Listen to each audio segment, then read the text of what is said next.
तेजस्विनावधीतमस्तु मा विद्विषावहै।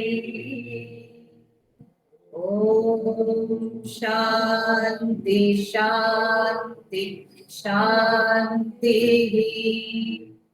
गुरुर्ब्रह्मा गुरुर्विष्णु गुरुर्देवो महेश्वरः गुरुरेव परं ब्रह्मा तस्मै श्री गुरवे नमः। तस्मै श्री गुरवे नमः। वसुदेवसुतं देवं कंसचाणूरमर्दनं देवकी परमानन्दं कृष्णं वन्दे जगद्गुरुं। कृष्णं वन्दे जगद्गुरुम्।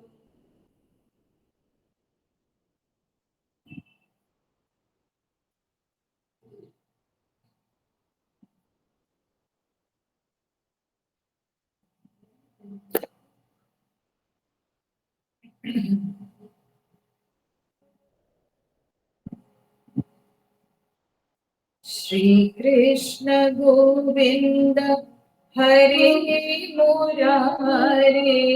श्री कृष्ण गोविंद हरे मुरारे। हे नाथ नारायण वासुदेव।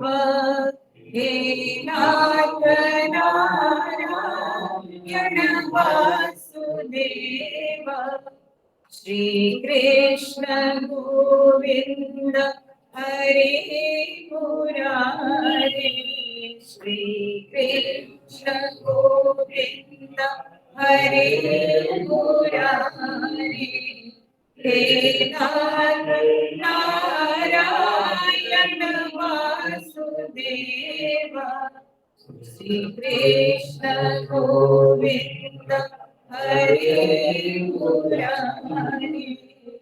हे नाथ नारायण वासुदेव। श्री कृष्ण गोविंद हरे मुरारे। श्री कृष्ण गोविंद हरे मुरारे। हे नाथ नारायण वासुदेव। हे नाथ नारायण वासुदेव।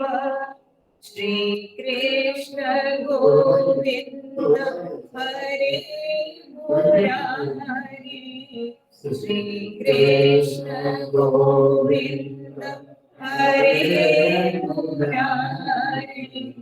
हे नाथ नारायण वासुदेव। हे नाथ नारायण वासुदेव। श्री कृष्ण गोविंद हरे मुरारे। श्री कृष्ण गोविंद हरे मुरारे। श्री कृष्ण गोविंद हरे मुरारे। श्री कृष्ण गोविंद हरे मुरारे। हे नाथ नारायण वासुदेव। हे नाथ नारायण वासुदेव। हे नाथ नारायण वासुदेव। हे नाथ नारायण वासुदेव। हे नाथ नारायण वासुदेव। नाथ नारायण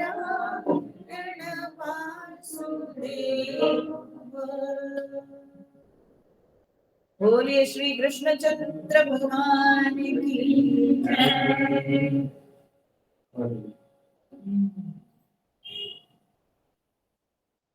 तो हम लोग देख रहे हैं कि गोपिकाएं भगवान के विरह में व्याकुल हैं, भगवान अंतर्धान हो गए हैं और गोपियां भगवान को ढूंढती हुई भगवान की लीलाओं को याद कर रही हैं, भगवान की क्रीड़ाओं को याद करके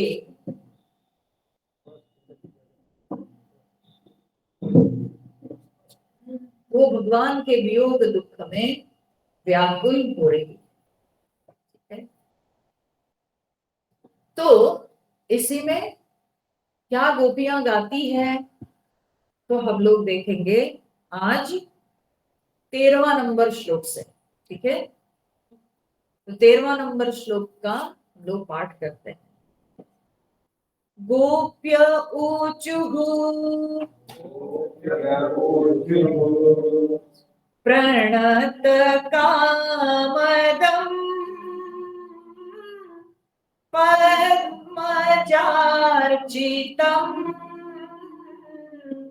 धरणिमण्डलम् ध्येयमापदि प्रणत कामदम् पद्मजार्चितम् धरणिमण्डलम् ध्येयमापदि चरणपङ्कजम्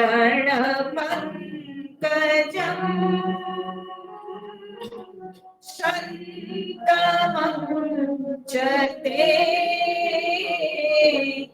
रमणनस्तने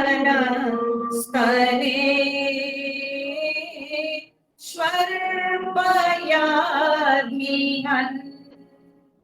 चरणपङ्कजम्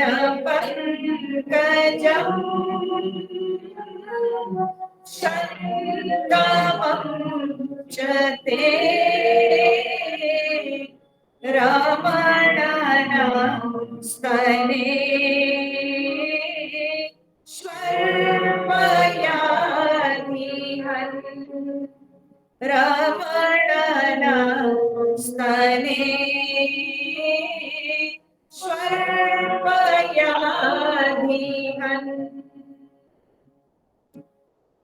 तो गोपियां कहती हैं, ये कृष्ण प्रणत कामदम पद्मजार्चितम धरणिमण्डलम ध्येयम आपदि ध्येयम चरण पंकजम। गोपियां कहती है कि चरण पंकजम, तुम्हारे चरण कमल, चरण पंकजम, ठीक है, तुम्हारे चरण कमल। मैं बार बार बोलती हूँ कि भगवान के चरणों को कमल पुष्प के साथ क्यों तुलना की जाती है। बोले जैसे ही कमल पुष्प कोमल है वैसे भगवान के चरण कोमल है, कमल पुष्प जैसे सुंदर है वैसे भगवान के चरण भी अति सुंदर है, और कमल पुष्प में जैसी सुरभि है, सुगंध है, वैसे भगवान के चरणों में भी दिव्य सुगंध है। तो जो कमल पुष्प के गुण है, ये गुण भगवान के चरणों में पाए जाते हैं। तो इसीलिए भगवान के चरणों को कमल पुष्प के साथ तुलना की जाती है। भगवान के चरण बहुत कोमल है, बहुत सुंदर है और बहुत सुगंध युक्त है, ठीक है, दिव्य गंध निकलती है भगवान के चरणों से। तो इसीलिए यहाँ पर कहा जाता है चरण पंकजम या चरण कमल, ठीक है। ये सब शब्द इसीलिए पाए जाते हैं क्योंकि भगवान के चरण बिल्कुल कमल पुष्प के गुणों के साथ भगवान के चरणों के भी गुण होते हैं, तो इसीलिए कमल के साथ तुलना की जाती है।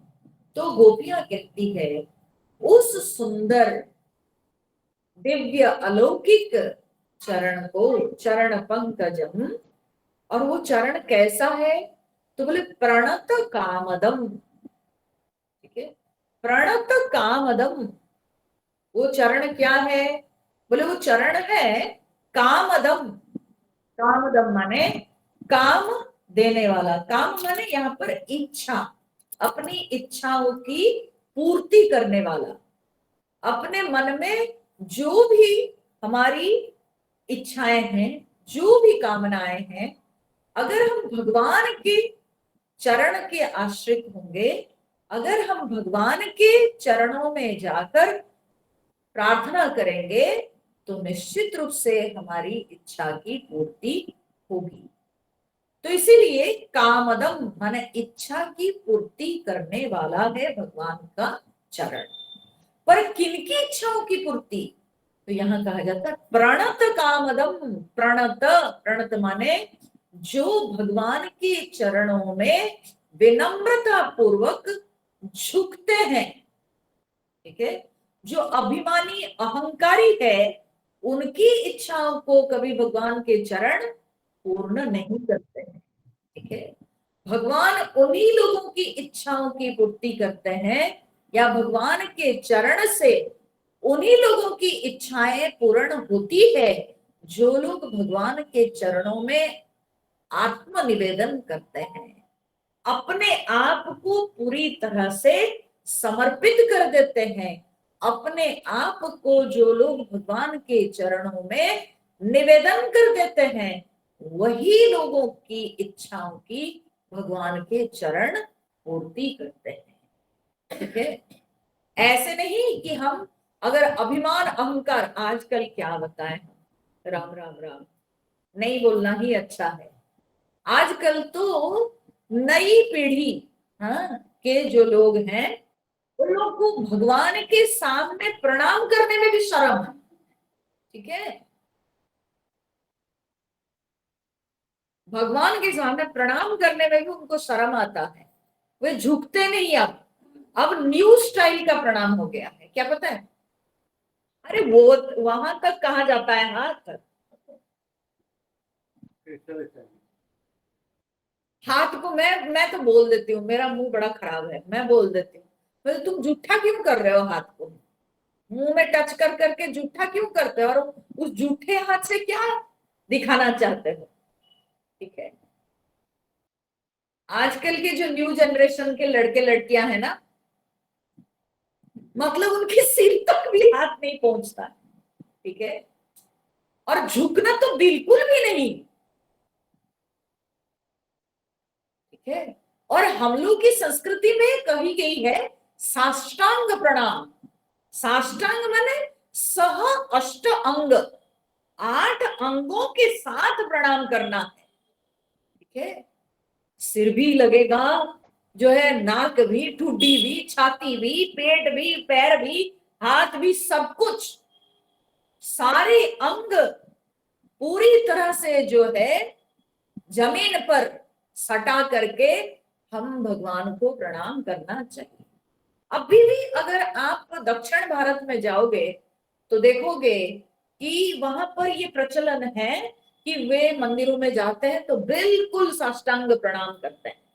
ठीक है, बड़े बड़े संत महापुरुष लोगों से जब प्रणाम करते हैं, अभी भी दक्षिण भारत में ये परंपरा है कि वे लोग बिल्कुल साष्टांग प्रणाम करेंगे। ठीक है, और उत्तर भारत में समहाउ स्थिति बहुत खराब हो चुकी है। उत्तर भारत में ना पूजा पाठ उतना दिखता है, ना भगवान के सामने नतमस्तक होना दिखता है, बिल्कुल कुछ नहीं। अब सब जा चुका है, सब लोग जो है ना भूल चुके हैं। और वर्तमान पीढ़ी के जो विशेष रूप से जो युवक युवतियां हैं, वे तो भगवान के सामने झुकना जानते ही नहीं, हाथ जोड़ने से उनको शर्म आता है।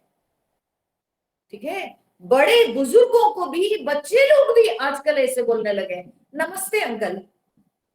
हाथ नहीं उठता है, तो हाथ नहीं जुड़ता है उनका, नमस्ते अंकल माने जैसे नहीं होता हाय हेलो, वैसे ही। हाँ, अंकल आए तो नमस्ते अंकल, बस। ना उसमें सिर झुकता है, ना उसमें हाथ जुड़ता है, ना उसमें कहीं कोई विनम्रता दिखती है। फैशन हो गया है, ठीक है। परंतु एक चीज याद रखना चाहिए, हम किसको ठगते हैं बोलिए जरा। हम भगवान को बेवकूफ समझ रखे हैं क्या, कि भगवान समझते नहीं? हाँ? जो भगवान सबके अंदर विद्यमान है, जो भगवान सबके हृदय में निवास करते हैं, तो क्या वह भगवान समझते नहीं कि ये हमारा अभिमान है, अहंकार है, और वही अभिमान अहंकार हमको झुकने नहीं देता है। और मैं तो इसमें थोड़ा सा ये भी जो है कहना चाहूंगी कि आजकल के पिता माता का भी दोष है। जब बच्चे ऐसे बोलते हैं, कोई बड़े बुजुर्ग घर में आते हैं, तो जब बच्चे बोलते नमस्ते अंकल, बच्चों को बड़े घर के लोग जो है वो ये शिक्षा नहीं देते हैं कि झुको, पैर छू के प्रणाम करो। ये बात तो बड़े लोग भी नहीं कहते हैं, परिवार के लोग भी सिखाते नहीं। तो जब परिवार के लोग सिखाते नहीं, तो बच्चे सीखेंगे कैसे? अच्छा, वही मैंने देखा है, कुछ बच्चे ऐसे होते हैं, वो कहीं भी मिलेंगे, हमने ऐसा भी देखा है, वो उनको कोई फर्क नहीं पड़ता है कि वे कहां पर है, वे मार्केट प्लेस में है, वो मंदिर में है, वो ट्रेन में है, बस में है, परंतु अगर कहीं मिल गए तो बिल्कुल सिर झुका के पैर छू के प्रणाम करेंगे, ठीक है। अरे हम लोगों को कहना पड़ता है कि बेटा यह गंदी जगह है, बस हाथ जोड़ दो हो जाएगा। नहीं नहीं नहीं नहीं,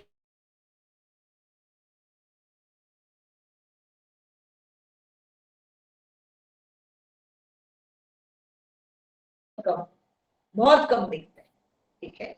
वो किसी के लिए भी, मैं नहीं कहती हूँ मेरे लिए, पर किसी के लिए, ठीक है, ऐसे ही है।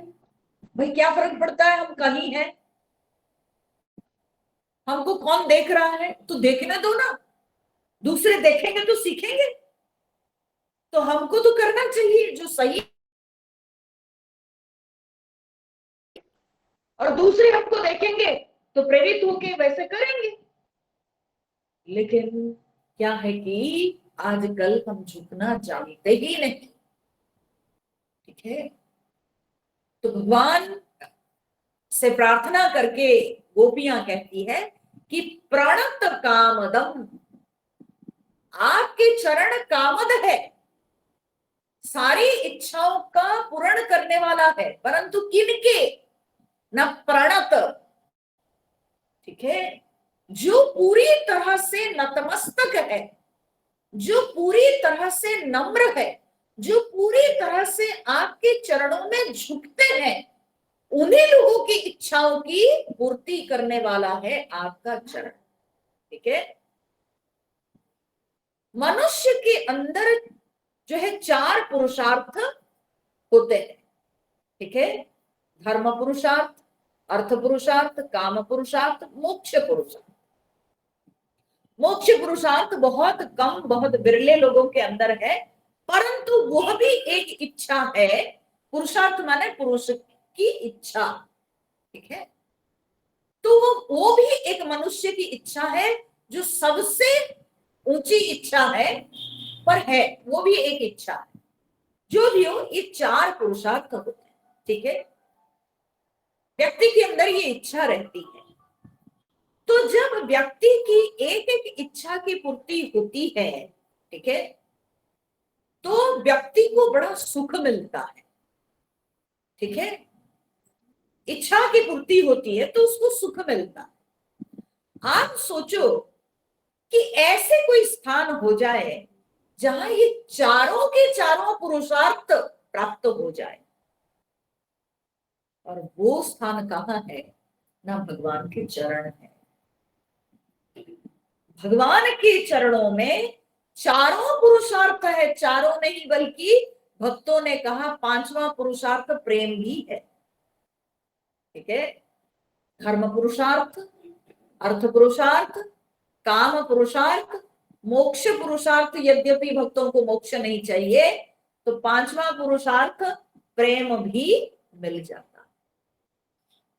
ठीक है, तो इसलिए भगवान के चरण सारी इच्छाओं की पूर्ति करने वाला, सारी कामनाओं को पूर्ण करने वाला है भगवान का चरण। ठीक है, समस्त प्रकार की इच्छा, चाहे वो धर्म संबंधित इच्छा हो, चाहे वो काम संबंधित इच्छा हो, अर्थ संबंधित हो, या मोक्ष की इच्छा हो, या भगवान का प्रेम चाहिए, तो भी वो चरणों से प्राप्त होता है। प्रणत कामदम, इसलिए जो प्रणत जन है उनकी इच्छाओं के पूर्ति करने वाले तुम्हारे चरण हैं। गोपियां कहती है इतने सुंदर चरणों को धारण करके कन्हैया हम लोगों की इच्छा को क्यों नहीं पूर्ण करते हो? जब दुनिया में सबकी इच्छाओं की पूर्ति करते हो, सारे भक्तों की इच्छा की पूर्ति करते हो, तो जब हम लोग तुमको चाहते हैं, क्या हम तुम्हारे चरणों में प्रणत नहीं है? हा? क्या हम तुम्हारे चरणों में समर्पित नहीं है? बताओ कन्हैया, क्या हम में कमियां है कि जिसके चलते तुम हमको छोड़ के चले गए? क्यों तुम हमारी इच्छा की पूर्ति नहीं करते हो? जब हम प्रार्थना करती है तो क्यों उसकी पूर्ति नहीं करते? क्यों? हम लोग क्या तुम्हारे चरणों में सेविका नहीं है? तो इस प्रकार से गोपियां मन में संकल्प करती हुई कहती है कि प्रणत कामदम चरण पंकजम। फिर वो चरण पंकज क्या है? न पद्मजार्चितम। ठीक है, तुम्हारे जो चरण पंकज है वो पद्मजार्चितम, पद्मज जोड़ अर्चितम या पद्मजा जोड़ अर्चितम, दोनों प्रकार से संधि हो सकती है।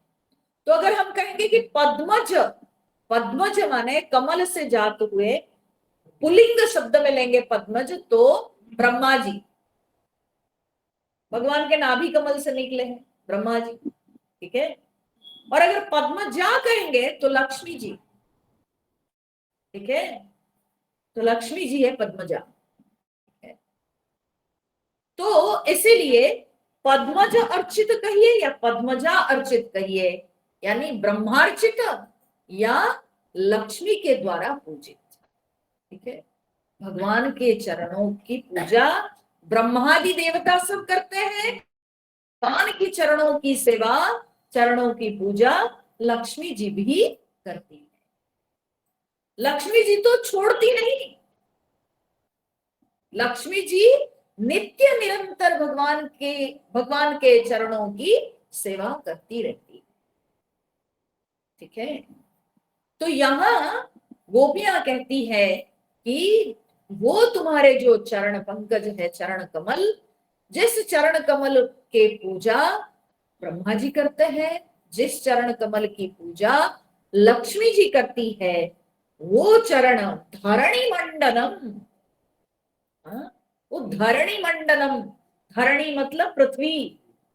ठीक है, पृथ्वी को सुशोभित करते हैं तुम्हारे चरण, पृथ्वी के सौंदर्य वर्धक है, पृथ्वी को सुशोभित करते हैं, पृथ्वी की शोभा है। ठीक है, पृथ्वी का सौभाग्य है। ठीक है, भगवान के चरण चिन्ह के बिना पृथ्वी, धरती विधवा मानी जाती है। ठीक है, भगवान के चरण चिन्हों से पृथ्वी अपने आप को सौभाग्यशाली मानती है, सनाथ मानती है। ठीक है, जब भगवान का अवतार होता है भगवान के चरण जब धरती पर पड़ते हैं तो पृथ्वी अपने आप को सनाथ मानती है कि मेरे नाथ है। ठीक है, नहीं तो पृथ्वी अपने आप को भगवान के बिना अनाथ मानती है। तो भगवान के चरण चिन्ह से पृथ्वी सनाथ होती है, पृथ्वी सुंदर होती है। ठीक है, धरती पर जब भगवान के चरण चिन्ह दिखाई पड़ते हैं तो धरती अपने आप को सौभाग्यशाली मानती है, नहीं तो वो विधवा हो जाती है, उसकी कोई शोभा नहीं, कोई सौंदर्य नहीं। जब भगवान की लीला होती है धरती पर तब ये धरती जो है बहुत सुंदर हो जाती है। तो यहाँ पर गोपियां कहती है कि आपके चरण पृथ्वी की शोभा है, पृथ्वी का आभूषण है। ठीक है, हम कहते हैं कि पृथ्वी सुंदर है किससे? ना वन कानन से, ठीक है, हाँ? वृक्ष लताओं से, ठीक है, पर्वत नदियों से पृथ्वी सुंदर है।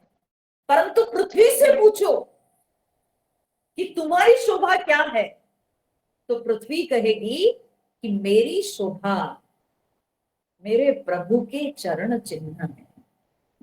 जैसे औरतें अपने आप को सुशोभित करती है, कान में जो है फूल, कनफूल पहन करके, ठीक है, नाक में नोज रिंग पहन करके, ठीक है, हाथ में कंगन पहन के वो अपने आप को सुशोभित करती है, वैसे पृथ्वी मंडित होती है, पृथ्वी सुशोभित होती है भगवान के अनेक चरण चिन्हों से। ठीक है, जहां जहां भगवान जाते हैं लीला करते हैं, जिधर जिधर भगवान चलते हैं, भगवान के चरण चिन्ह जितने पड़ते हैं, जैसे आप अधिक अधिक चूड़ी पहनते हो, सुंदर सुंदर कान में पहनते हो, नाक में पहनते हो, जितने संभव गले में हार पहनते हो, तो जितनी सारे अलंकार से आभूषित होते हो, आप सोचते क्या हो कि हम सुंदर दिखती है, उतना सुंदर हम दिखती है। तो वैसे ही पृथ्वी की शोभा बढ़ जाती है जितने जितने भगवान के चरण चिन्ह पड़ते हैं। तो धरणी मंडलम, गोपियां कहती है तुम पृथ्वी को सुशोभित करते हो, कृष्ण हम सबको छोड़ के क्यों चले जाते? हम क्या दोष किए, हमारे किस दोष के कारण तुम चले गए? और अगर थोड़ा सा दोष आया था, मन में अभिमान आया था, तो उस अभिमान को तुम रह करके भी तो दूर कर सकते थे, तुम समझा सकते थे, हाँ? लेकिन तुम को छोड़ के क्यों चले गए? हाँ?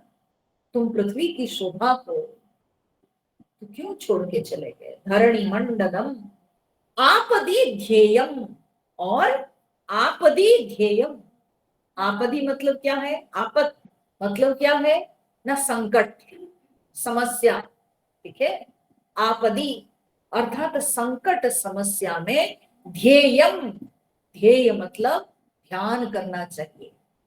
जब व्यक्ति के जीवन में समस्याएं आती है, व्यक्ति के जीवन में जब संकट आते हैं, जब व्यक्ति अपने आप को संसार में असहाय महसूस करता है, जब आपको संसार में लगता है कि मेरी समस्या का समाधान कहीं और नहीं है, तो आप कहां जाते हो? भगवान के चरणों में। आपदी ध्येयम, आपद काल में भगवान के चरण ही ध्यान की योग्य है।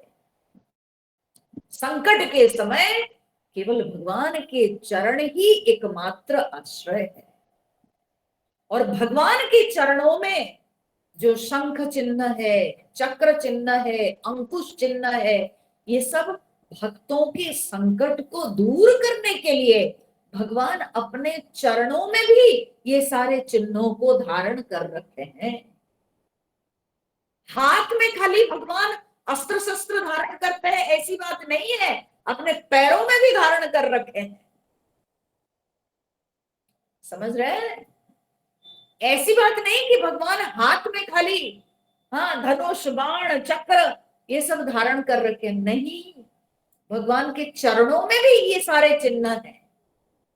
भगवान के चरणों में भी धनुष के चिन्ह है, भगवान के चरणों में भी अंकुश के चिन्ह है, भगवान के चरणों में भी चक्र चिन्ह है, भगवान के चरणों में शंख चिन्ह है, पद्म चिन्ह है। ये सब जो है भक्तों के लिए भगवान धारण कर रखे हैं कि मेरे चरणों में वो समस्त चिन्ह है जो कि भक्तों के संकट को दूर करने वाला है, और संकट को दूर करके भक्त को जो भी भौतिक सुख चाहिए वो भौतिक सुख को प्राप्त कराने वाला वो चिन्ह मेरे चरणों में विद्यमान है।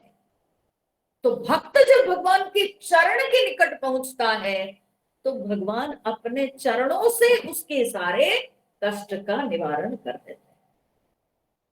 आपदि ध्येयम, इसलिए आपद काल में भगवान के चरण का ध्यान करना चाहिए। आपद काल ही क्यों, संपद काल में भी भगवान के चरणों का ध्यान करो ना, ठीक है। ऐसे भी भक्ति मार्ग में ये कहा गया है, भागवत में आता है कि अगर हम अपने प्रियतम प्रभु का ध्यान करते हैं मन में, ठीक है, सगुण साकार उपासना में अगर हम सगुण साकार भगवान का ध्यान करते हैं तो ध्यान कहां से शुरू करें? बोले भगवान के चरणों से, ठीक है ना। भगवान के चरणों से ध्यान शुरू करते हैं और भगवान के चरणों से भागवत में पूरा क्रम दिया गया। भगवान के नाखून का दर्शन कीजिए, भगवान के जो है चरण पृष्ठ, चरण के नीचे चरण तल जो है उसका ध्यान कीजिए कि कितने सुंदर लाल लाल भगवान के चरण तल है।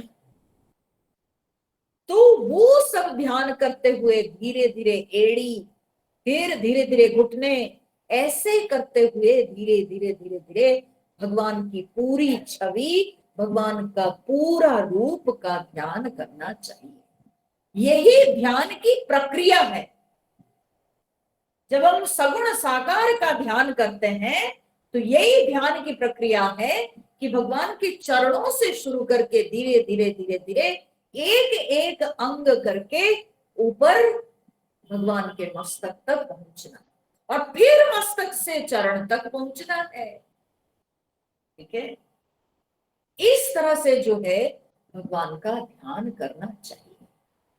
तो ऐसे तो गोपियां यहां पर कहती है, प्रार्थना करती है कि संकट काल में आपदी ध्येयम, संकट काल में आपके चरण जो है ध्यान के योग्य।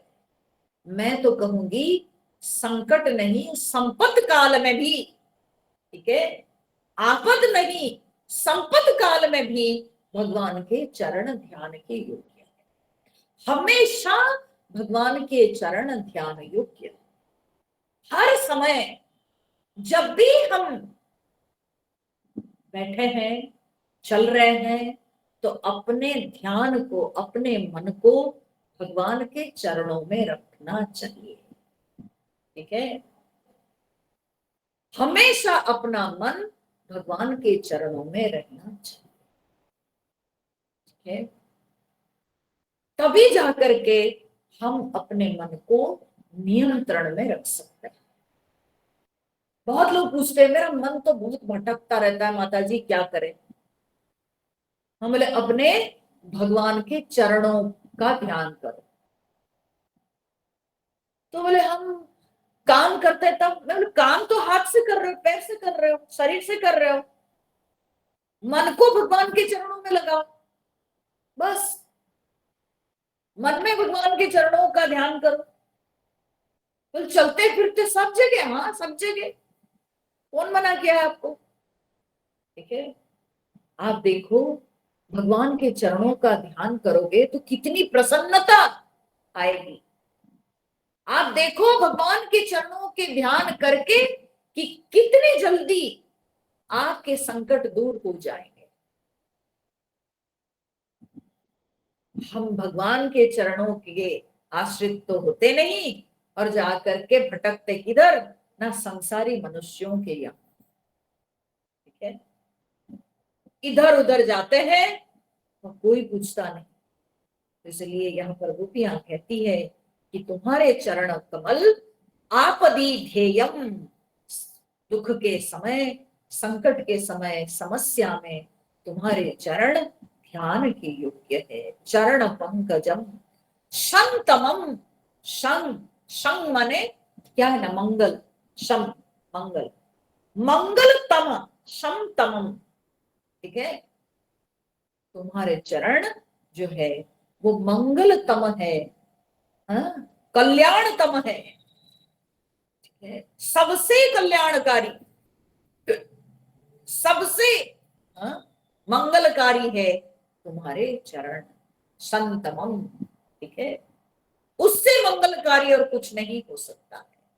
सारे अमंगल दूर हो जाते हैं जब हम भगवान के चरणों में आश्रित होते हैं। ठीक है, तो इसलिए गोपियां कहती है जब तुम्हारे चरण इतना मंगलकारी है तो ये अमंगल, विरहासुर जब हमको आक्रमण किया है तो इस अमंगल विरहासुर से हमारी रक्षा क्यों नहीं करते हो? प्रश्न बताओ।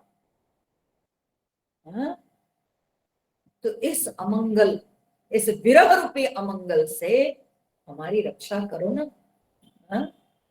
हमारे कष्ट को तो समझो, हमारे दुख को तो दूर करो। प्रत्येक व्यक्ति को दुख अमंगल लगता है। ठीक है, सुख जब आते हैं जीवन में तो लोगों से पूछो, किसी से पूछो कैसे हो,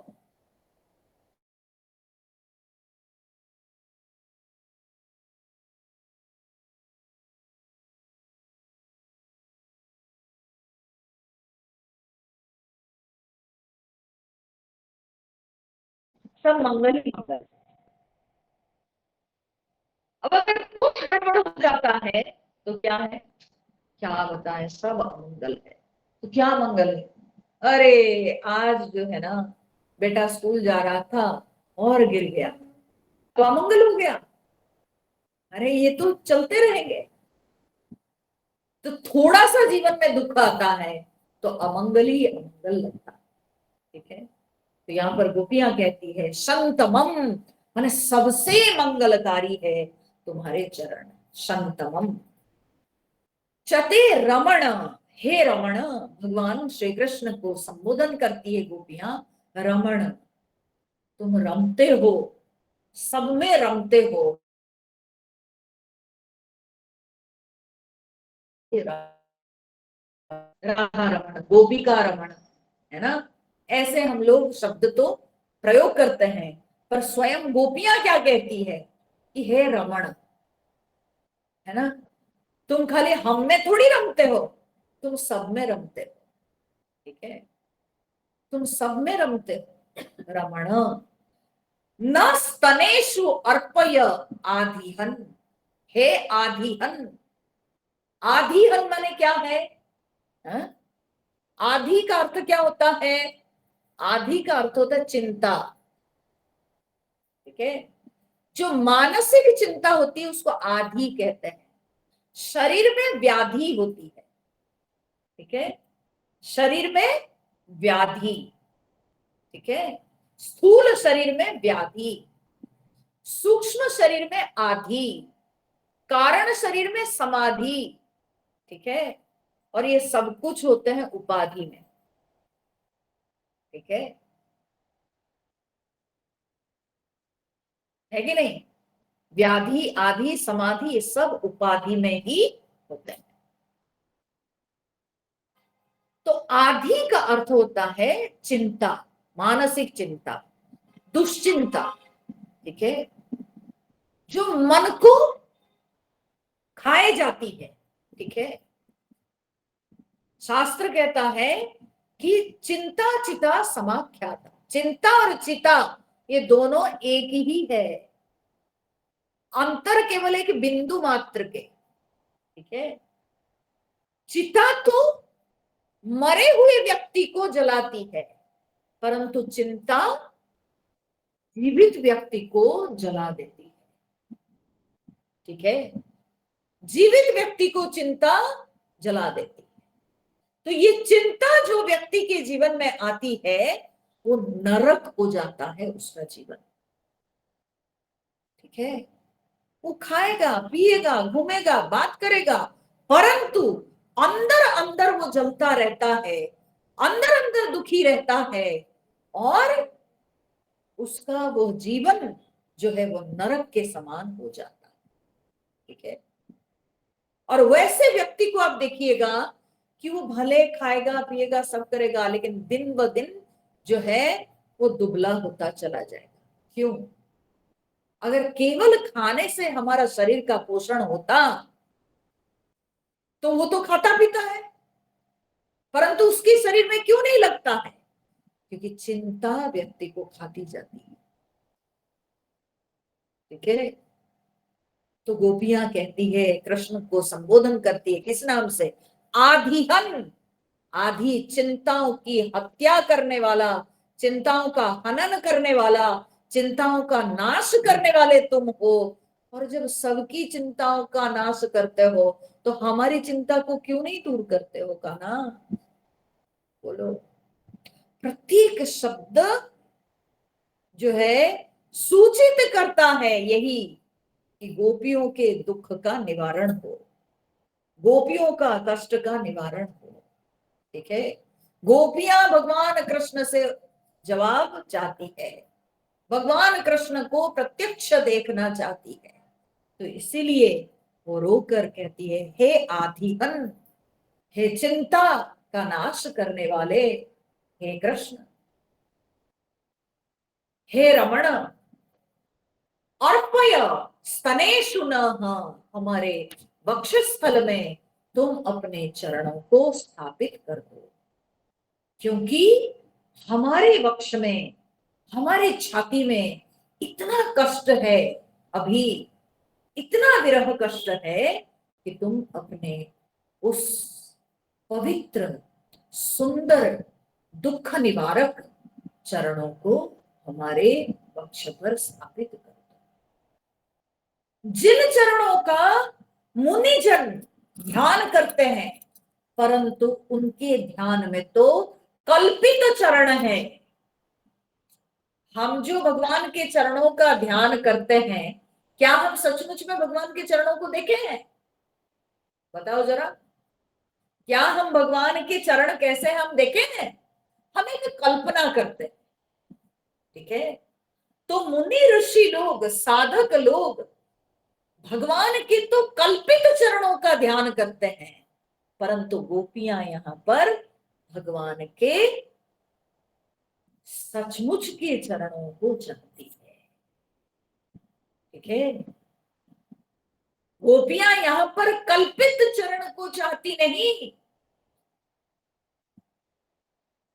यहां पर गोपियों की इच्छा क्या है कि हे कृष्ण, तुम अपने आप को प्रत्यक्ष कराओ और हमारे आंखों के सामने, हमारे नेत्र के सामने आकर तुम अपने चरण को हमारे वक्ष पर स्थापित करो कि हमारे हृदय को ठंडक मिले, हमारे हृदय की पीड़ा दूर हो जाए। ठीक है, देखो ऐसे गोपियों को भगवान की आंखें, भगवान के मुख, भगवान की भुजाएं, ये सब जो है अति सुंदर लगते हैं।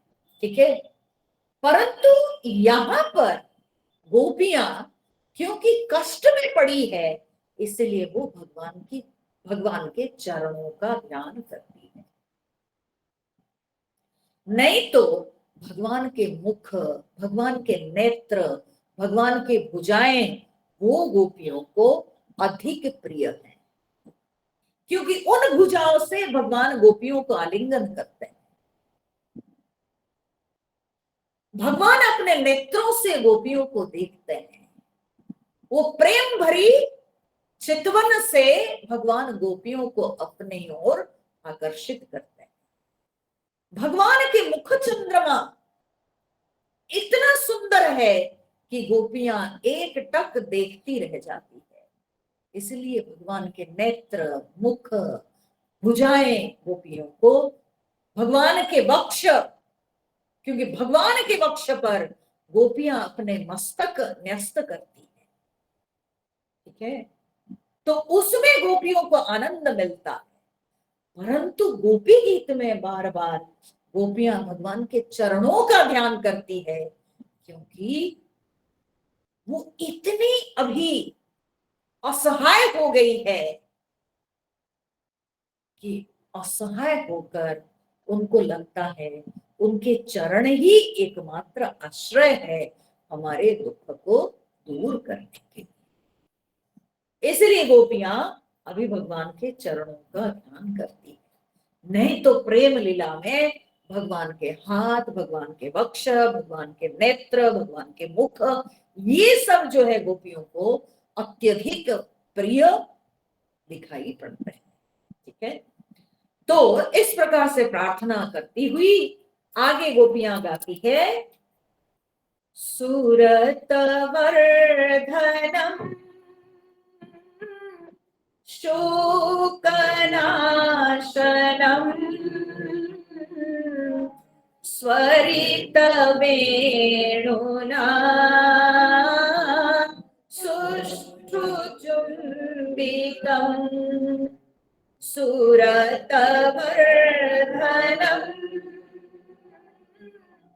शोकनाशनम् स्वरितवेणुना सुष्ठुचुम्बितम् इतर राग इतर रागवे स्मरणं नृणां वितरवीरन स्तेधरामृतम् इतर रागवे स्मरणं नृणां वितरवीरन स्तेधरामृतम्। तो गोपियां कहती है कि हे कृष्ण, हे वीर, यहां भगवान कृष्ण को वीर संबोधन करती है गोपियां। तुम दानवीर हो, ठीक है, तुम सब कुछ हाँ दे सकते हो, तुम कुछ देने से डरते नहीं हो, ठीक है, तो तुम वीर हो। तो हे वीर, हम सबके तुम वीर हो, हम सबके भय को दूर करने वाले, हम सबको तुम्हारे पास आकर के शांति मिलती है, सुख मिलता है, हमारे भय दूर होते हैं। तो हे वीर, ते अधर अमृतम, तुम अपने अधरामृत को हमको क्यों नहीं देते हो, ठीक है। कैसा अधरामृत? तो कहते हैं कि सुरत वर्धनम अधरामृतम। सुरत वर्धनम सुरत वर्धन, सुरत मतलब क्या होता है? सुरत माने प्रेम, ठीक है। सुरत वर्धनम, प्रेम वर्धन, प्रेम को बढ़ाने वाला तुम अपने अधरामृत क्यों हमको नहीं प्रदान करते हो? तुम अपने अधर के रस से हमको क्यों दूर रखे हो कृष्ण, ठीक है। तो गोपियां अभी प्रेम में पूरी तरह से पगली हो गई है तो प्रेम की पगलियां ये सब गोपियां भगवान से प्रार्थना करती है कि तुम हमारे नजदीक आकर अपने अधरामृत से हमारी प्यास को दूर करो।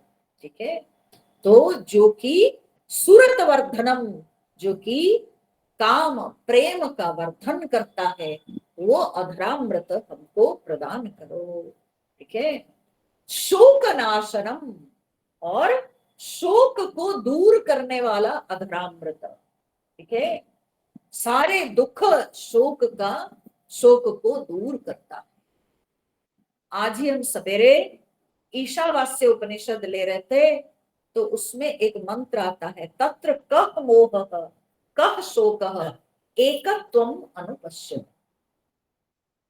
ठीक है, जो एकता को देखता है, जो भगवान के साथ एकता का अनुभव करता है, ठीक है, तो उसके लिए शोक कहाँ मोह कहाँ, उसके लिए शोक कहाँ।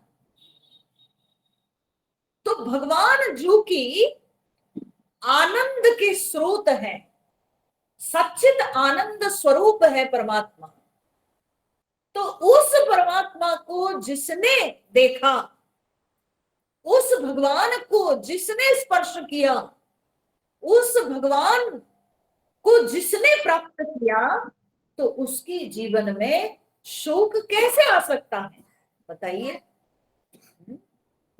उसके जीवन में दुख शोक का कोई प्रश्न ही नहीं उठता है।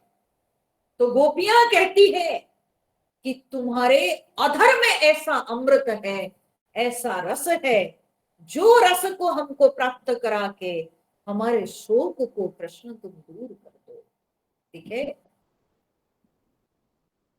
भगवान इससे पहले गोपियों के साथ मिलने से पहले गोपियों के अंदर जो संकोच था, जो लज्जा थी, वो सबको दूर कर दिए चीर हरण की लीला में। ठीक है, जब गोपियां कात्यायनी व्रत रखी थी, कात्यायनी पूजा करने के लिए कार्तिक महीना के ठंड में जाकर भोर के समय अंधेरे में स्नान करने यमुना जी में जाती थी। ठीक है, और एकदम भोर के समय कार्तिक महीना में अंधेरे अंधेरे में जाती थी, तो ओस पड़ा हुआ रहता था, चारों तरफ कुहासा। तो ये गोपियां सब जो है, ये तो ग्वालिन है, ये तो बेचारी जो है बड़ी साधारण जीवन यापन करती है, तो इनको कोई शिक्षा संस्कार थोड़ी दिया है, ये तो बड़ी साधारण स्त्रियां हैं। तो ये सब जब स्नान करने जाती थी, तो यमुना जी में अंधेरा रहता था, कोई किसी को देख नहीं सकते हैं, इतना कुहासा छाया रहता है। तो उस समय वो गोपियां क्या करती थी, ना अपने वस्त्र को निकाल कर क्या बोलते हैं यमुना जी के तट पे रख देती थी और पानी में प्रवेश करती थी नग्न होकर। तो भगवान इन सबको शिक्षा देना चाहते थे। ठीक है, तो क्या शिक्षा देना चाहते थे कि कभी भी जल में नग्न स्नान नहीं करना चाहिए। ठीक है, शरीर पर कोई वस्त्र जरूर रखना चाहिए, कभी नग्न स्नान नहीं करना चाहिए। एक जगह मैं कहीं पढ़ रही थी, कोई संत ने लिखा है कि उतना अपने आप को ढक के रखिए कि अगर आपके घर में आग लग जाए तो आप निकल के बाहर जा सकते हो। अपने शरीर को उस स्थिति में रखो स्नान करते समय कि अगर कोई विपत्ति आई, कोई संकट आया और आपको निकल के भागना है तो आप जा सकते हो। ऐसी स्थिति में कभी नहीं रखना चाहिए कि आजकल सब लोग तो जो है बाथरूम में स्नान करते हैं तो सब अपने मन मर्जी, लेकिन हमारे शास्त्र के नियम के अनुसार कभी नग्न स्नान नहीं करना चाहिए। और इस चीर हरण की लीला में भगवान जो कपड़े सबको उठा के ले गए और जाकर के पेड़ पे बैठे हुए, सबके कपड़े उठा के ले गए। ये लोग तो यमुना जी के तट पे कपड़ा छोड़ के गई थी, भगवान सबके कपड़े उठा कर ले गया, जाके पेड़ पे बैठे हुए। और सब जब नहा के निकली कपड़े हैं नहीं, अरे बाप रे बाप, कौन हमारे कपड़े ले गए? हाँ? और भगवान पेड़ की डाली पे बैठ के हंस रहे हैं। हाँ? लो अपने कपड़े। अरे कान्हा दे तो दो, कपड़ा डाल दो। नहीं, मेरे पास आकर तुम ले जाओ। तो इसका तात्पर्य है, जो तुम मुझे पाने के लिए कात्यायनी व्रत करती हो, कात्यायनी माता की पूजा करते हो, मुझे ही तुम वर रूप से प्राप्त करने के लिए कात्यायनी माता की को प्रार्थना करती हो, तो मुझसे मिलना है अगर, तो फिर बीच में संकोच क्या, बीच में फिर आवरण क्यों? तो इसलिए भगवान और भक्त के बीच में कोई आवरण, कोई पर्दा नहीं रहना चाहिए। तो इसीलिए उस चीर हरण की लीला में भगवान गोपियों के अंदर सारे संकोच को, सारी लज्जा को दूर कर दिए थे। तो इसीलिए गोपियां यहाँ पर आके प्रार्थना करती है कि हे प्रिय, हे वीर, तुम अपने अधरामृत का हमको पान करा। ठीक है? जो अधरामृत शोक नाशनम, सारे शोक को निवारण करता है, सारे दुख को दूर करता है, तुम उस अधरामृत का हमको पान करा। शोक नाशनम। अच्छा, वो अधरामृत तुम किसको देते रहते हो हमेशा? हाँ? तो गोपियां कहती है कि वो हमारी सौत को तुम देते हो। ठीक है? हमारी सौत कौन है भाई? गोपियों की सौत कौन थी? तो बांसुरी। ठीक है? गोपियों की सौत थी बांसुरी। तो कहती है, स्वरित वेणुना सुष्ठु चुंबितम। ठीक है? सुष्ठु चुंबितम, बहुत अच्छी तरह से तुम उस वेणु को, बांसुरी को चुंबन देते हो। क्योंकि बांसुरी कोई बजा नहीं सकता है जब तक अपने होठ को वो स्पर्श नहीं करेगा, है ना? तो बांसुरी को बिना होठ से स्पर्श किए कोई बांसुरी तो बजा नहीं सकता। और कृष्ण भगवान को अपनी बांसुरी बड़ा प्रिय है। ये तो कहा गया है कि भगवान जब सोते भी,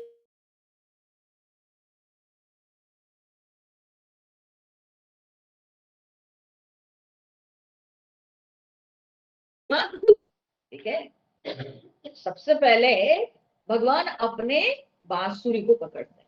अच्छा, मैं बांसुरी की विशेषता बता देती हूँ। अन्य पुराणों में, ठीक है, भागवत पुराण में तो इतनी चर्चा नहीं आई है, पर अन्य पुराणों में एक कथा आती है, सुंदर कथा। मैं अभी कुछ दिन पहले पढ़ी। वो कथा है कि एक दिन भगवान राधा जी को याद करते करते जो है, भगवान जो है बिल्कुल राधा जी के नाम पुकारते हुए विह्वल हो गए। ठीक है? राधा राधा कहते कहते भगवान एकदम मग्न हो गए। ठीक है? प्रेम में मग्न हो गए। और भगवान की ये जो प्रेम मग्न स्थिति, भगवान जब प्रेम में विह्वल हो गए, तो भगवान की उस प्रेम स्थिति को देखकर सरस्वती जी वो जा रही थी। तो सरस्वती जी भगवान के प्रेम को देख करके भावुक हो गई। ठीक है? और सरस्वती जी आके भगवान के सामने खड़ी हो गई और खड़ी होके बोली, प्रभु मुझे अपनी दासी बना दो, मैं धन्य हो जाऊंगी, आपके ये प्रेम को प्राप्त करके मैं धन्य हो जाऊं। तो भगवान जो है सरस्वती जी को जो है फटकार लगा के विदा कर दिए। बोले, कहाँ राधा, कहाँ तुम? है? तुम बन पाएगी राधा? तो सरस्वती जी को जब भगवान फटकार लगा दिए, तो सरस्वती जी वहीं पर खड़ी खड़ी भगवान के ध्यान में लीन हो गई और वो एक बांस बन गई। तो कहते हैं वो जो बांस बनी, उसी बांस से बांसुरी बनी, भगवान की बांसुरी बनी। ठीक है ना। तो भगवान अपने ही प्रेम के परिणाम को भोगते हैं, अपने ही प्रेम के परिणाम का आनंद लेते रहते। तो आखिर वो बांस किससे बना? सरस्वती जी। सरस्वती जी प्रेम मग्न हुई तब जड़ी भूत हो गई। ठीक है। तो जब वो जड़ हो गई, जड़ सी हो गई, तो वो एक बांस बन गई। ठीक है। और बांस हो गई तो उसी बांस से भगवान की बांसुरी बनी। ठीक है। इसलिए उस बांसुरी से इतनी सुंदर ध्वनि निकलती है, क्योंकि वो सरस्वती जी है। ठीक है। वो सरस्वती जी है जो कि बांसुरी बनी है, वो ऐसे वैसे थोड़ी। समझे।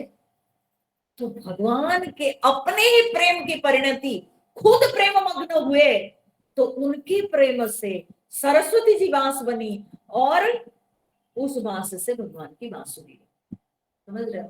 तो सरस्वती जी को डायरेक्टली तो भगवान दासी रूप से स्वीकार तो किए नहीं, परंतु सरस्वती जी बांस बन के, बांसुरी बन के तो भगवान के पास रहती ही है ना। तो और ये बांसुरी को गोपियां अपनी सौत मानती है। बोलती उससे इतना प्रेम करते हो, सोते जागते हमेशा अपने पास रखते हो, उसको कभी दूर होने नहीं देते हो, और हम लोगों को भूल जाते हो। ठीक है। तो गोपियां यहाँ पर प्रार्थना करती हुई कहती है, स्वरित वेणुना सुष्ठु चुंबितम। तुम अपने वेणु को जो बजाते हो, ठीक है, और उसमें जब तुम सुंदर चुंबन देते हो, और वो जो अधरामृत है, वो जो तुम्हारा अधर स्पर्श होता है, जो अधरामृत उस बांसुरी को प्राप्त होता है, वही अधरामृत हमको पान करा, वही तुम्हारे अधर के अमृत हम सब पाना चाहती है। ठीक है। तो इतर राग विस्मारणम नृणाम। तो यहाँ पर गोपियां कहती है कि हे कृष्ण, वो जो तुम्हारे अधरामृत है, वो इतर राग विस्मारणम। ठीक है। इतर राग, इतर माने दूसरा, राग माने ममता आसक्ति, तो दूसरी ममता आसक्ति की विस्मृति करा देता है ये अधरामृत। जब भगवान के अधर रस मिल जाता है तो फिर ये दुनिया भुला जाता है। ठीक है। ये संसार के प्रति जो ममता आसक्ति है सब छूट जाती है। तो गोपियां कहती है कि ये जो संसार के प्रति जो ममता, जो आसक्ति, जो माया, संसार का आकर्षण, ये सबको भुलाने वाला जो तुम्हारा अधरामृत है, हे कान्हा, तुम हम लोगों को वही अधरामृत का पान कराओ। वितर, वितर माने वितरण करना, माने देना, दान करना। तुम अपने अधरामृत को हमको प्राप्त कराओ, तुम अपने अधरामृत को दो, जो कि संसार के राग आसक्ति को दूर कराने वाला। ठीक है। इतर राग, दूसरी जितनी आसक्तियां हैं, वो सारी आसक्ति ममता को दूर कराने वाला है भगवान के अधर अमृत। ठीक है। एक संत थे उड़िया बाबा जी, है? तो वृंदावन के बड़े संत थे, बड़े विद्वान पुरुष थे उड़िया बाबा जी। तो उड़िया बाबा जी कहते थे कि अगर गंगा जी में से नहर बनाना हो तो क्या करना होगा? सबसे पहले गंगा जी के जल को रोकना होगा, और फिर नहर खोदो। गंगा जी के जल को रोको और नहर खोदो। ठीक है। और फिर बाद में गंगा जी के जल को छोड़ दो तो नहर बन जाएगी, है ना। उसी प्रकार से उसी प्रकार से अगर आप अपने मन को भगवान में लगाना चाहते हो तो क्या करना होगा? उन्होंने कहा, उड़िया बाबा जी ने ये दृष्टांत देके कहा, उसी प्रकार से ये मन को संसार से रोको, ठीक है, और इस मन को जो है बांधो किधर? ना भगवान की तरफ, ठीक है, मोड़ दो भगवान की तरफ तो हो जाएगा, है ना। तो पहले बांधो, पहले रोको। जैसे गंगा जी में से नहर निकालना हो तो पहले गंगा जी के जल को रोकना होगा, है ना, फिर जो है खुदाई करके फिर जल को छोड़ना। उसी प्रकार से अगर हम अपने मन को भगवान के चरणों में लगाएंगे, अगर हमको भगवान में मन को लगाना है तो पहले क्या करना होगा? ना मन को रोकना होगा। किससे रोकना होगा? संसार से, ठीक है ना। तो ये संसार की ओर जो मन जाता है, पहले मन को रोकना, फिर रोक करके इस मन को क्या करना है? ना भगवान में बांधना है, फिर इस मन को छोड़ देना है कहा? ना भगवान की ओर, भगवान में बांधना। तो इसी प्रकार से यहाँ गोपियां कहती है कि हे कृष्ण, हम भी तुम में अपना मन लगाना चाहते हैं, हम भी अपने मन में तुम्हारे प्रेम को प्राप्त करना चाहते हैं, अनुभव करना चाहते हैं। तुम्हारे अधरामृत हमको पान कराओ, तुम्हारे अधर रस को पान करने के लिए हम सब लालायित हैं, तो हमारी रक्षा करो, हमारी इच्छा की पूर्ति करो। इस प्रकार से गोपियां प्रार्थना करते हुए कहती है कि इतर राग विस्मारण, अन्य सभी आसक्तियों का जो है ये भुलाने वाला, अन्य सारे जो ममता, अन्य सारे जो बंधन है, दुनिया के आकर्षण, ये सबको रोकने वाला है तुम्हारा अंतरात्मा, ठीक है। भगवान का स्पर्श मिल जाए तो सब छूट जाए, ठीक है, देश दुनिया सब छूट जाता है, केवल भगवान का प्रेम हृदय में आ जाए तो, ठीक है। तो ये प्रार्थना करते हुए अब गोपियां याद करती है कि तुमको पता है कृष्ण, जब तुम वन में चले जाते हो, हमारे लिए एक एक क्षण कैसे युग के बराबर हो जाता है। तो वो कहते हुए गाती है, अटति भवान् नन्हि काननम् त्रुटिर्युगायते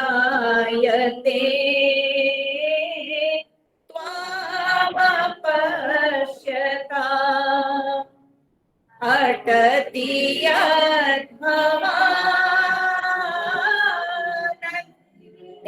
काननम् त्रुटिर्युगायते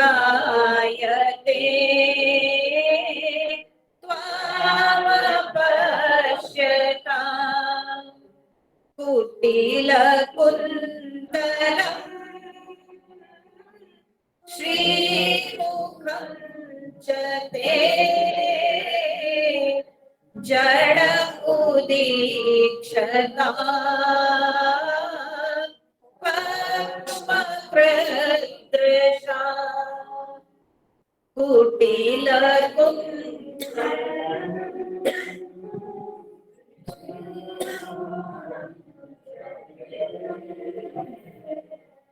जड़ उदीक्षता पद्मकृदृशा। तो कहती है, अटति यद भवान, जब तुम जाके वन में घूमते हो, ठीक है,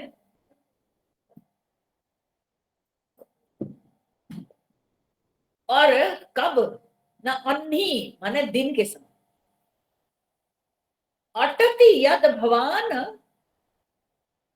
काननम, हाँ, जब आप या तुम, जब कानन, कानन मतलब वन, ठीक है, तो वन कानन में जब तुम दिन के समय जाके घूमते हो, ठीक है, तब हमारी स्थिति क्या होती है तुमको पता है कृष्ण? बोले त्रुटि ही युगायते त्वाम अपश्यताम, त्वाम अपश्यताम, तुमको देखे बिना, ठीक है, तुमको देखे बिना, त्रुटि ही युगायते, त्रुटि का अर्थ क्या होता है? त्रुटि समय का एक जो है अंश है, ठीक है, समय का एक खंड है, परंतु इसकी गिनती कैसी हुई है? ठीक है, वो समय का कितना बड़ा खंड है त्रुटि, वो जानने से आपको आश्चर्य होगा। तो त्रुटि कहा जाता है, एक कमल पत्ता होता है ना, कमल पत्ता को सुई में छेद करने में जितना समय लगता है, एक सुई लेके कमल पत्ता में मारिए, छेद करिए, कितना टाइम लगेगा? समझ गए? जितना समय लगता है उसी को त्रुटि कहते हैं। कमल पत्ता को सुई से छेद करने में ना के बराबर समय लगता है ना, तो उसको कहते हैं त्रुटि। शास्त्र में ऐसी गणना आई है, ठीक है, तो त्रुटि, बोले कि वो त्रुटि माने इतना कम समय भी जो है युगायते, हमको युग के बराबर लगता है, त्रुटि ही युगायते, त्रुटि युग बन जाता है, युग बन जाती है, ठीक है, एक एक त्रुटि जो है एक एक युग के बराबर हमको महसूस होती है। समझ रहे हैं? तो पूरा दिन हमारे लिए कितना लंबा होता होगा, सोचिए, जब इतना छोटा छोटा क्षण इतना लंबा लगता है, तो पूरे पूरे दिन को बिताने में हमको कितनी कठिनाई होती होगी, इससे तुम अनुमान लगाओ कृष्ण। और वो रोज की बात है, रोज की कहानी है, तुम्हारे बिना हम लोग इतने कष्ट में सब जी रही है। दिन के समय तुम तो घूमने चले जाते हो नटवर नागर बन के, ठीक है, परंतु हम सब की स्थिति क्या होती है? हाँ? तुम तो ग्वाल वालों के साथ जाके खेलते हो, नाचते हो वन में, परंतु हम सब तुम्हारे विरह में यहाँ पर एक एक क्षण को युग के समान महसूस करती। त्रुटि ही युगायते त्वाम अपश्यता, तुमको देखे बिना हमको जो है क्षण भी बहुत लंबा लगता है। ऐसे योग वासिष्ठ में वशिष्ठ जी राम जी को शिक्षा देते हुए कहते हैं कि दुखितस्य निशा कल्पः सुखितस्य निशा क्षणम, दुखितस्य निशा कल्पः,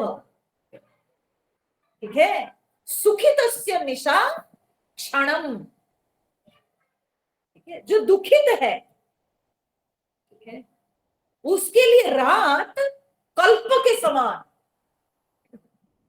जो व्यक्ति के जीवन में संकट है, जो व्यक्ति के जीवन में समस्या है, जो समस्या से घिरा हुआ है, वो व्यक्ति रात को सो नहीं पाता चिंता से, और उसके लिए जो रात है ना वो बहुत लंबा हो जाता है, कल्प के समान, क्योंकि सब सोए रहते हैं, वो अपने दुख को व्यक्त नहीं कर पाता है, और अपने दुख में वो तड़पता रहता है, छटपटाता रहता है, इसलिए उसके लिए एक एक रात जो है लंबा कल्प के समान। और सुखितस्य निशा क्षणम, और जो सुखी है उसके लिए रात एक क्षण के बराबर बीत जाती, क्योंकि वो इतनी गहरी नींद में सोता है उसको पता ही नहीं चलता है रात बीत जाती है, समझ रहे? और गोपियों की स्थिति वही है, वे दुखी रहती है जब भगवान वन में जाते हैं नित्य प्रतिदिन। तो दुखी रहने के कारण उनके लिए एक एक त्रुटि, एक एक क्षण उनके लिए युग के समान लगता है। उनका समय कटता नहीं, समय बीतता नहीं, इतना उनको लंबा महसूस होता है। तो तब कहती है कुटिल कुंतलम श्रीमुखम चते। और जब तुम लौटते हो, तब जब जाते हो, माँ तुम्हारी तेल लगा करके तुमको इतना सुंदर जो है काजल लगा के सब बढ़िया से सजा के भेजती, खिला पिला के। और जब तुम लौटते हो वन से, तो तुम्हारी स्थिति क्या रहती है? बाल एकदम बिखरा हुआ, और भगवान के तो घुंघराले बाल है और लंबे लंबे बाल है। तो वे जो घुंघराले लंबे लंबे बालों की जो अलके हैं, ठीक है, वो लटकन सब, हाँ, लटके रहते हैं। आप जरा याद करो, आपके बच्चे जब खेल कूद के लौटते हैं और ऐसे एकदम बाल सब जो है उनके मुंह के ऊपर लटके हुए, कितने सुंदर लगते हैं। माताओं को अपने बच्चे ऐसे रूप में कितने सुंदर लगते हैं, ठीक है। और गोपियां भी वही सौंदर्य को अनुभव की है भगवान श्री कृष्ण के मुख में। तो कहती है कि जब तुम वन से लौटते हो, तब वन में जाके वनमाला धारण कर रखे हो, ठीक है। भगवान के दोस्त मित्र सब जो रहते हैं ग्वाल बाल, वो तरह तरह के वन से सब फूल संग्रह करके उसको माला बना के कान्हा तुम पहनो, क्योंकि कान्हा के प्रति इतना प्यार उमड़ता है सबका कि वे तरह तरह के फूल लेकर के माला बना के वनमाला पहनाते हैं। तो जब भगवान लौटते हैं वन से, तो वनमाला धारण कर रखे, माने वन के फूल सब, रंग बिरंगे फूल। आप मन में इस रूप को केवल ध्यान करो तो इतना आनंद मन में आएगा, इतना मन में आनंद भर जाएगा। बोले तुम्हारे जो श्रीमुख माने शोभा सौंदर्य से परिपूर्ण तुम्हारे वो जो मुख,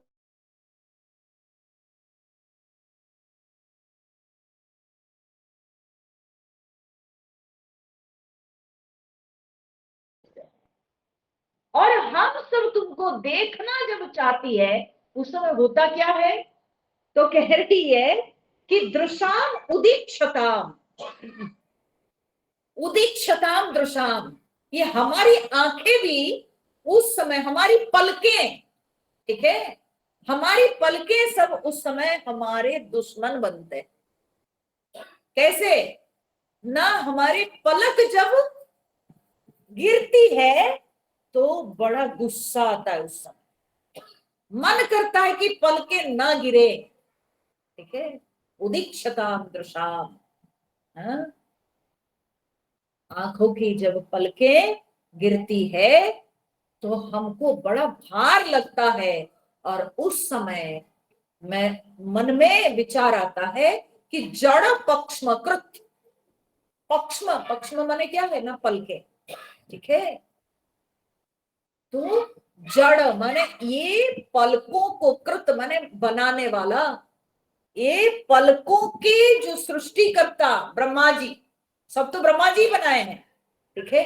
तो कितने मूर्ख है, ये जड़ है, ठीक है, माने मूर्ख है कि ये पलके क्यों बनाए। सोचिए जरा, भगवान कृष्ण के प्रेम में पगली गोपियां ब्रह्मा जी को मूर्ख कहती है, बोलती है ब्रह्मा जी मूर्ख है जिन्होंने ये पलकों को बनाए हैं। क्यों पलके बनाई? वो पलके बनाई इसीलिए वो दुश्मन बनती है कि जब हम देखना चाहती है भगवान के श्रीमुख को और वो पलके गिर जाती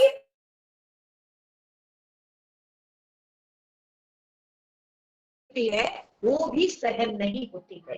गोपियां बड़ी बड़ी आंखों से कृष्ण भगवान को देखना चाहती है, निहारना चाहती है, और भगवान के जो रूप माधुरी है उसको पी जाना चाहती है। तो इसीलिए वो नहीं चाहती है कि उनके पलके गिरे।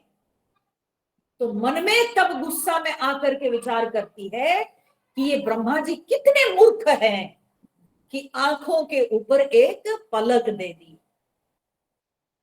काश ये पलक नहीं रहती, ये बाधा नहीं बनती हमारी आंख और कृष्ण के बीच।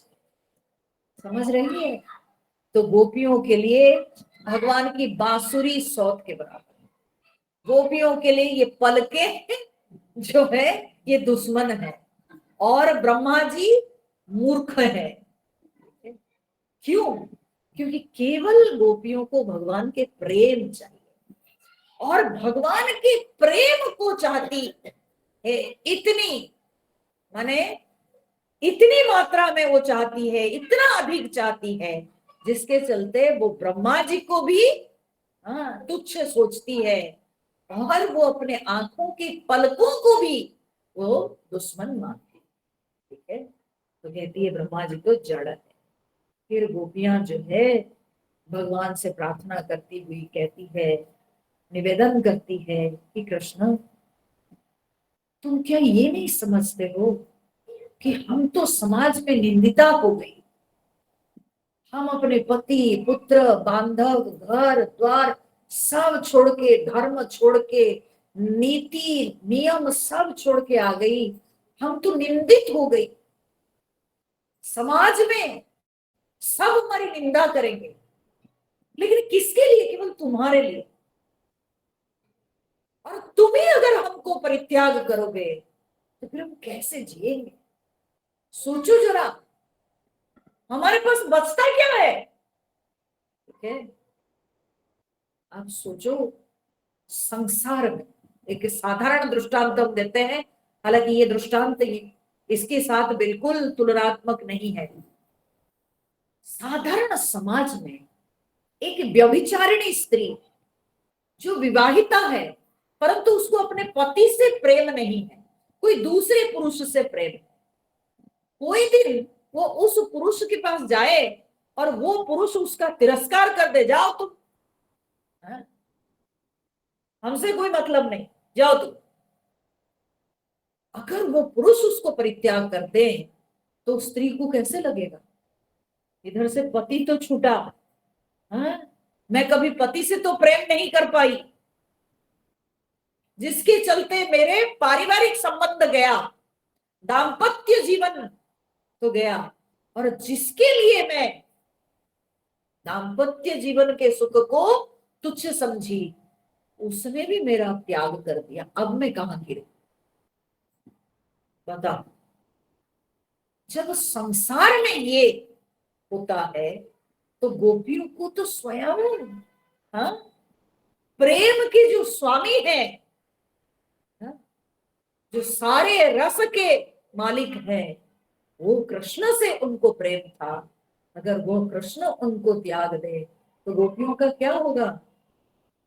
जरा सोचिए। तो इसलिए गोपियां बहुत विनती करके, अनुनय विनती करके प्रार्थना करती है, कान्हा सुन तो लो, हमारे कष्ट को समझ लो, हमारा धर्म गया, हमारा सब कुछ छूटा तुम्हारे लिए। ठीक है, तो कहती है पति सुतान्वया भ्रातृबान्धवान् अति विलम्यते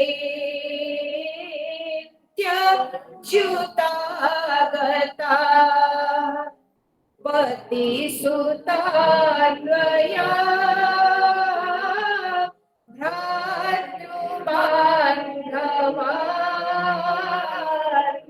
अति विलम्यते च्युतागता गतिविदस्तवो गीतमोदिता कितवयोषिता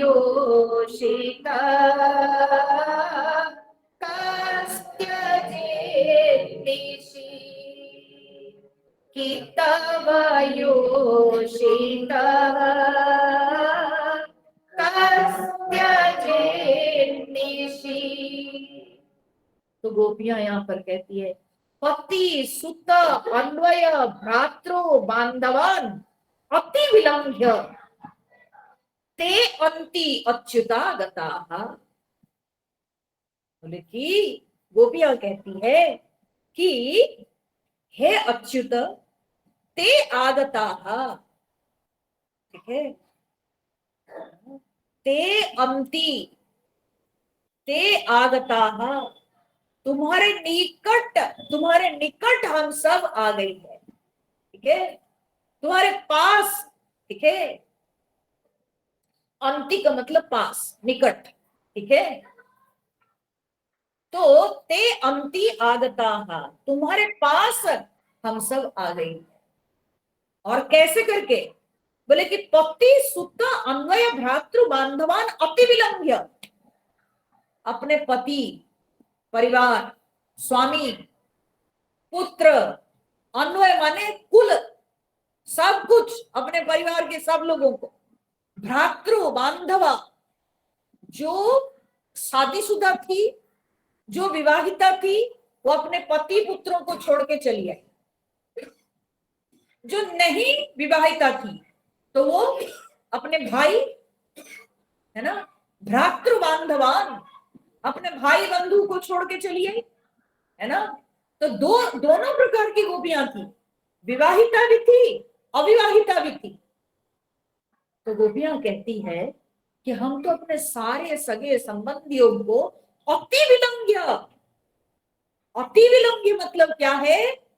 पूरी तरह से लांघ कर, सारे नीति नियम को छोड़कर, सारे धर्मों को त्याग करके हम सब तुम्हारे निकट चली आई, ठीक है। ते अंति आगता, तुम्हारे निकट हम चले आए, ठीक है। बताओ इसको क्या कहते हैं? शास्त्रीय भाषा में अगर हम इसको समझे तो इस सारी ऐषणाओं का त्याग कर दिया। वेदांति की भाषा में इसको अगर हम समझे तो व्यक्ति की जो है 3 ऐषणाएं हैं, ठीक है, पुत्रेषणा, वित्तेषणा, लोकेषणा, ठीक है।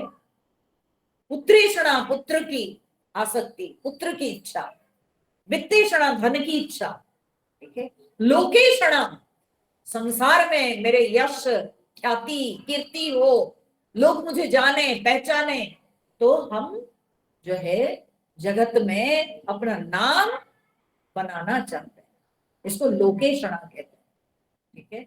और गोपियां सब छोड़ के चली, सारी ऐषणाओं का त्याग कर दी, ठीक है। तो ना उसको धन की पड़ी है, ना पुत्र के, ना पति के, ना संसार के किसी भी प्रकार का आकर्षण, सारी ऐषणाओं का त्याग करके वो बस भगवान के निकट, कृष्ण के निकट चलिए। हे अच्युत ते अंति आगता, तुम्हारे पास हम चले आए। और तुम क्या करते? और फिर गति विदह तब उद्गीत मोहिता, तब उद्गीत मोहिता, तुम्हारी ये जो ऊंची जो स्वर में तुम जो बांसुरी की गीत, हाँ, छेड़ दिए, तुम जो बांसुरी के ध्वनि, हाँ, छेड़ दिए, तो उससे हम लोग सब मोहित होकर, ठीक है, उद्गीत मोहिता, तब उद्गीत मोहिता, तुम्हारी वो जो ऊंचे स्वर में जो तुम्हारी बांसुरी के ध्वनि से मोहित होकर हम सब आ गए। और गति विदह, हम क्यों आए?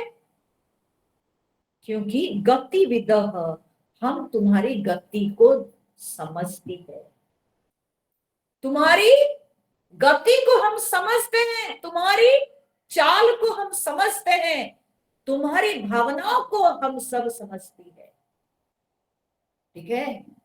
तुम क्यों बजाए हो, तुम्हारे हृदय में कितनी पीड़ा है, हम नहीं अगर आते तो हमको पता है हमारे बिना भी तुम बहुत कष्ट महसूस करते। जितना प्रेम गोपियों को भगवान के प्रति, भगवान को भी उतना ही प्रेम गोपियों के प्रति। इसलिए गोपियां कहती है गतिविधा, हम सब तुम्हारे गति को जानते हैं, हर गतिविधि को हम समझते हैं, हम तुम्हारे गतियों के ज्ञाता है।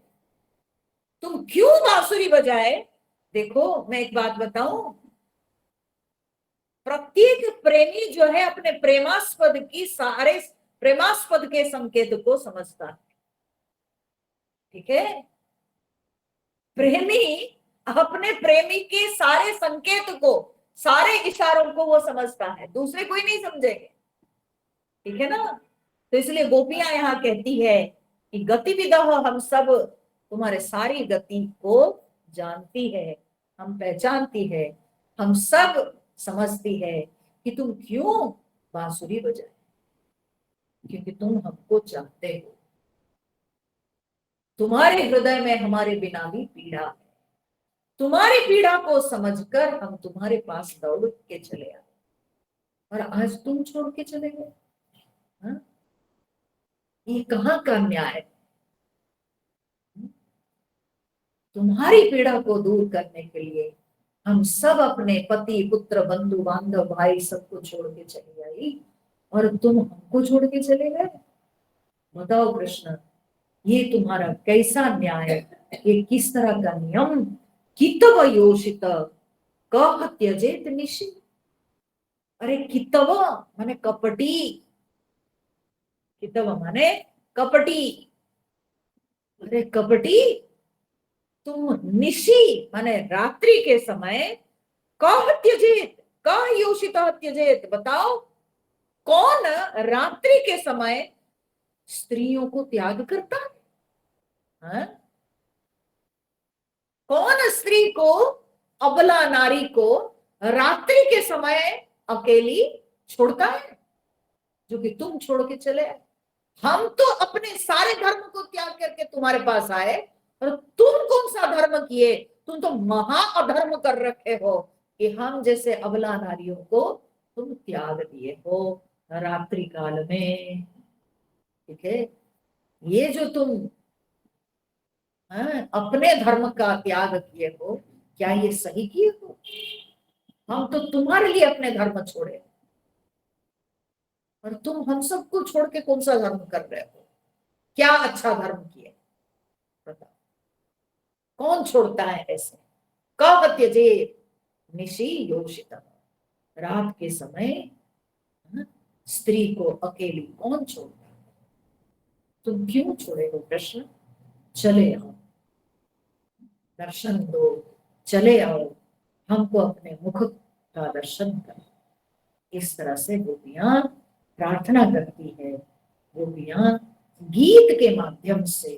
देखो एक बात बताओ, ये पूरे समुच्चय गोपी गीत में गोपियां तुम चले आओ, तुम चले आओ, तो भगवान हाँ करके वो कहती है। ठीक है, तो अर्थात गोपियों को लगता है कि कृष्ण कहीं यही कहीं है। गोपियां ये नहीं कहती है वो कहाँ गया, गोपियां कहती है कि तुम यही कहीं हो, तुम चले आओ, तुम कहीं छिपे हुए हो तो सामने आ जाओ। तो गोपियां जो है मन में यही मानती है, ये यही कहीं छिप गए हैं तो दर्शन दे दे। ठीक है, तो ऐसे गोपियों की प्रार्थना। तो कल हमारा अंतिम दिन रहेगा। ठीक है, जो और 4 श्लोक रहे, उन 4 श्लोकों पर कल हम लोग अंतिम दिवस में श्रवण करेंगे, और कल भगवान कृष्ण को हम लोग ले आएंगे, एकदम पक्का ले आएंगे। ठीक है, अब 5 दिन से रो रहे हैं, कल 6ठा दिन हो जाएगा। तो कितने दिन तक, हाँ ऐसे भी छठी मनाते हैं, है ना? तो हम लोग भी कल छठी मनाएंगे और भगवान कृष्ण को एकदम ले आएंगे। ठीक है, वादा है, ढूंढ के कहीं से ले आएंगे। तो फिर कल मिलेंगे। ओम पूर्णमद पूर्णमिदं पूर्णात् पूर्णमुदच्यते पूर्णस्य पूर्णमादाय पूर्णमेवावशिष्यते। ओम शांति शांति शांति। हरि ओम। श्री गुरुभ्यो नमः। हरि ओम।